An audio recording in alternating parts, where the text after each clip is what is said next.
Hello and welcome to Old Ways Gardening and Prepping. My name is Teresa.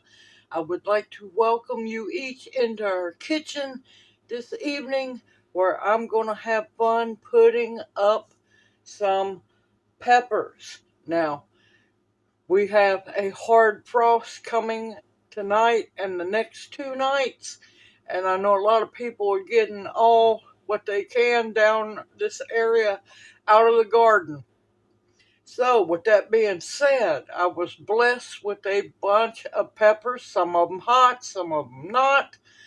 So, I'm going to ferment them. I'll show you how to start the ferment. I'll bring you back in 2 weeks when the ferment is done with, but I'm making some hot sauce. It might not be hot sauce, but you know what? It's going to be some hot sauce. So, let's have some fun and get busy. And of course, one of my main mottos, waste not, want not. Love the shirt. Okay, now some of the peppers look rough. I'm going to cut around the rough parts. I've got a mixture of all kinds. I have no idea. I know these are serranos, but you know what? They're all going into the jar. Now, when doing fermenting, make sure everything is clean and sanitized. The jar that you're going to be fermenting in, the airlocks, your lid, and you're going to need filtered water. Do not use tap water because it has chlorine and fluoride in it, which will mess the ferment up. So, let's flip the jar over. My peppers have been washed very well, and I want to make sure that there's no bad spots. We're going to cut the tops off. I'm going to cut them in half. And yes, I use seeds and all. Seeds have flavor. You want to make sure you cut the tops off.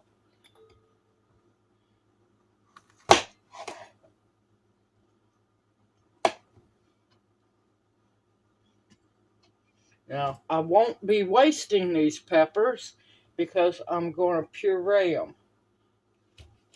Now, serranos look a little rough. I'm just going to cut the rough parts off. Come on. And yes, make sure that your peppers are washed and cleaned very well.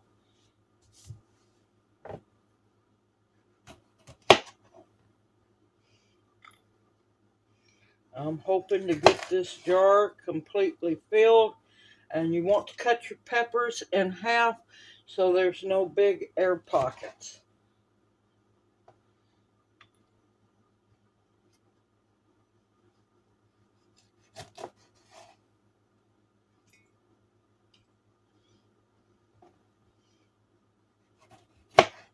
This is just the first step in making fermented hot sauce. Like I said, it might not be hot, don't know yet. We'll find out. I know the serranos are hot. Well, warm. Next year I'm looking forward to having my garden. And yeah, I'll have some hot peppers, all right. I mostly have green peppers. Some of them are colored. You can use green. You can use ripe ones. Here's one that's turning ripe.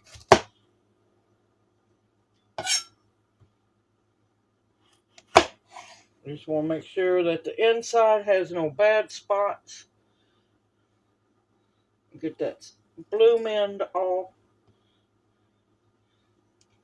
Alright, I'm going to keep cutting peppers, and it looks like I might get 2 jars worth, maybe. We'll find out. I'll bring you back as soon as the peppers are done.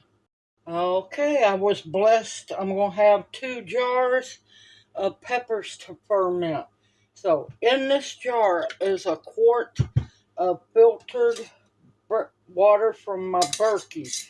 You can use just regular filtered water, but you do not want to use tap water. You can use well water unless you're having chlorine or any chemicals added to it. And for every quart jar, you want a tablespoon of salt. I'm using Himalayan pink salt.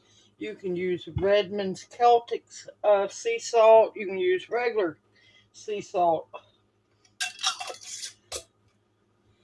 If you wanted to, you could use kosher salt. Do not use table salt.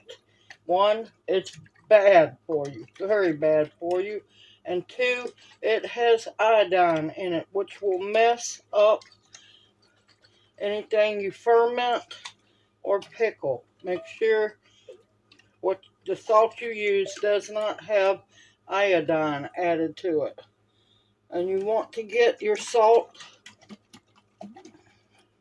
distributed very well, because this is what's going to keep bad bacteria from forming in your ferment.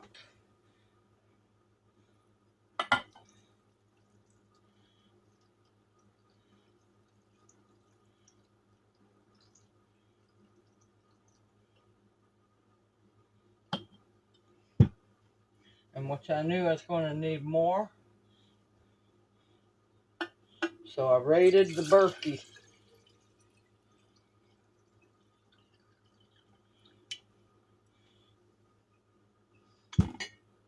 And once again, another tablespoon.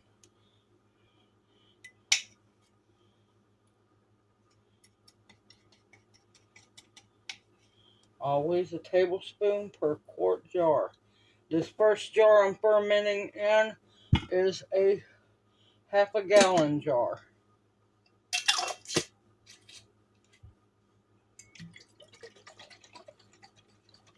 Now, if you don't like hot peppers, you can always make your pepper sauce with banana peppers. You can make it with bell peppers. Because I'm going to add, once it's done fermenting, and of course I'll bring y'all back, that's when I'm going to add the other things to the hot sauce. Or it might not be hot. It might just end up being pepper sauce, which guess what? Still fine to sprinkle on food.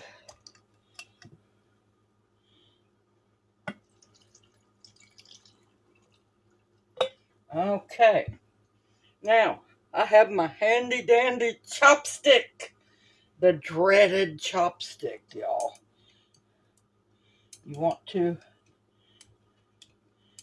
make sure any bubbles you get out.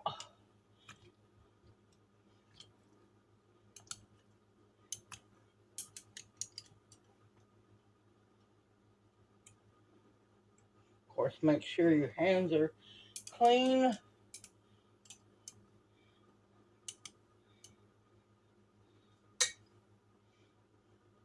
And I want my water up to this first band or ring. Now, you see all the seeds.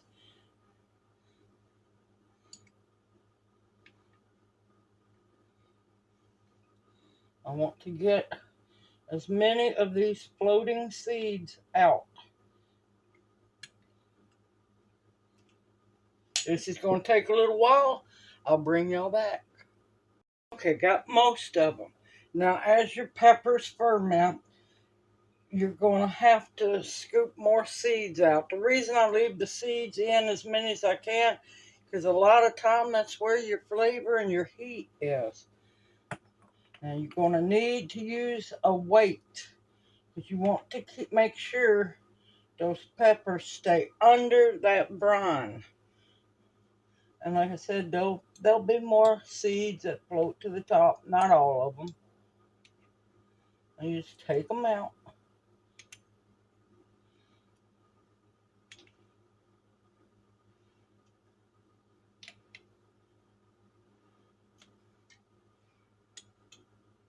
And you want to leave enough room because this is going to get active and bubble really good. You want to make sure that you have plenty of room for the ferment to work.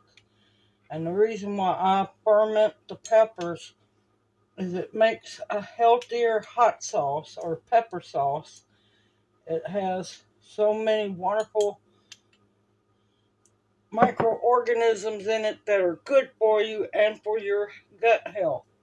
Okay, now I'm going to put my, nope, I'm going to wipe my rim first.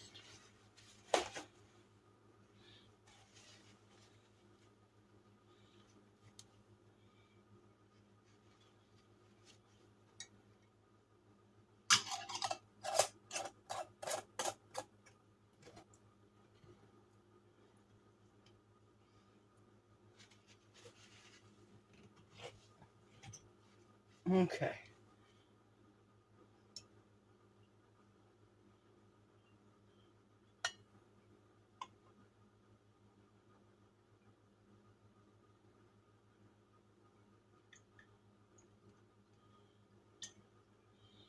I want to fill up my airlock to the fill line.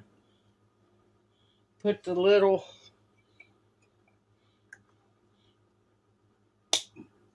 thing that blocks, I don't know what the specific name it is, that blocks gnats from coming in.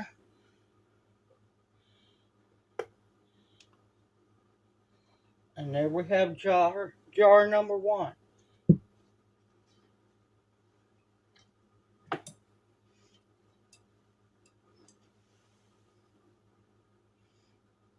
Set that over there. Now on to jar number 2. You can continue to use what brine you have left over. Just make sure you shake it really good. And I'm going to tell you, that might be a pretty good hot little jar.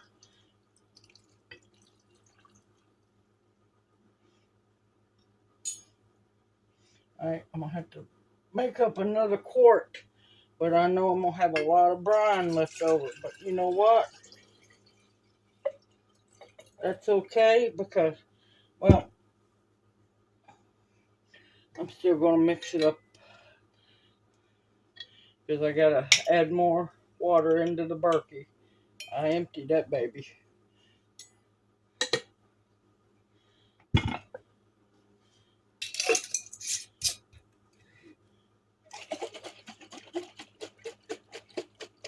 And you'll notice a big difference in taste of a fermented hot sauce, pepper sauce, over a non-fermented one. There is a huge difference.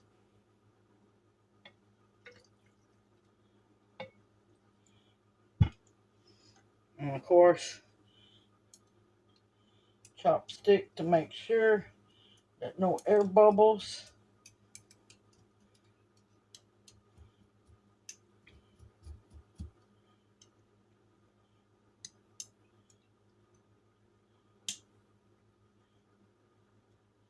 But yeah, what I was saying is that jar smells a little spicy, so it might be pretty good and spicy. Who knows? We'll find out.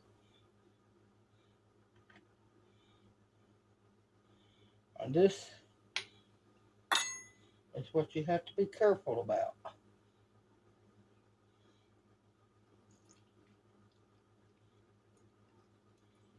Is you've got to leave enough brine or enough room for the ferment to work.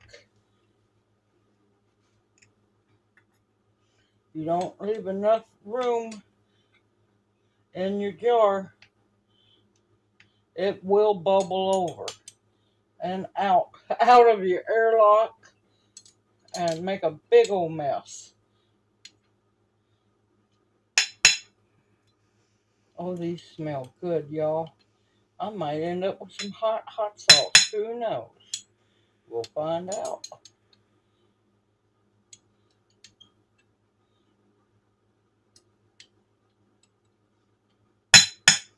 I'm just so thankful that I was blessed with these hot peppers.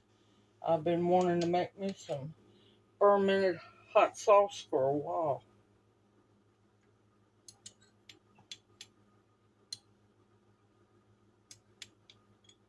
And of course, y'all, makes wonderful Christmas presents too.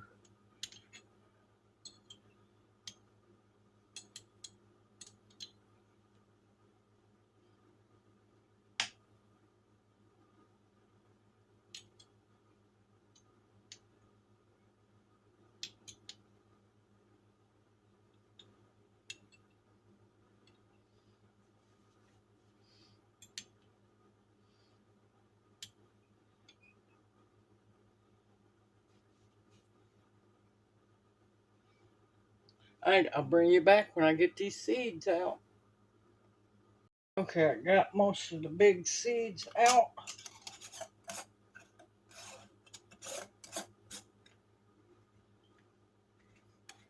Alright, I forgot I gotta go fill my bubbler up, or my airlock. Okay, I got it filled up. I'm gonna put the second piece in, put that lid on, and put it in the jar. Now, like I said, fermentation should be done in about 2 weeks' time. If it's not, I won't bring you back until the fermentation is done. Now, every couple of days, you'll want to take your chopstick. You'll want to check the top of the brine. Any other seeds that have floated up, you're going to want to scoop them out. If you need to, add more brine. This can be stored in the refrigerator. That brine is going to be perfectly fine. Every 2 days, check on it. Take your chopstick, stir in. Of course, lift your weight out. You have to use a weight. Lift your weight out. Make sure there's no big air bubbles that you might have missed. It's not going to mess up fermentation at all. Put your weight, rinse your weight off real good. Put it back in. Push it down. Make sure that the peppers stay under the brine. Scoop any seeds out. And you can put these on on your counter, especially in your kitchen or so, wherever it stays fairly warm. The colder you keep your house, the longer it'll take to ferment. If you keep your house about 69, 70, it will should ferment in 2 weeks. And there we have it. A big old jar of fermenting peppers. Hot peppers. Waiting to make some pepper sauce, y'all. And I will bring y'all back as soon as the fermenting's done. And we'll make us some pepper sauce. Or hot pepper sauce. Who knows? I'll find out once these are finished. Everyone, continue to stock your pantry with foods that will nourish and sustain you. Fermented foods are extremely healthy for you, and they have a long shelf life, y'all. And you can keep them in the fridge or do so many different things with them. Medicinals that will heal you, protection of all kinds, and above all else, the bare essentials to survive on. I look forward to seeing y'all in my next video, and may you each be blessed. Hoot, hoot. Love y'all. See you soon.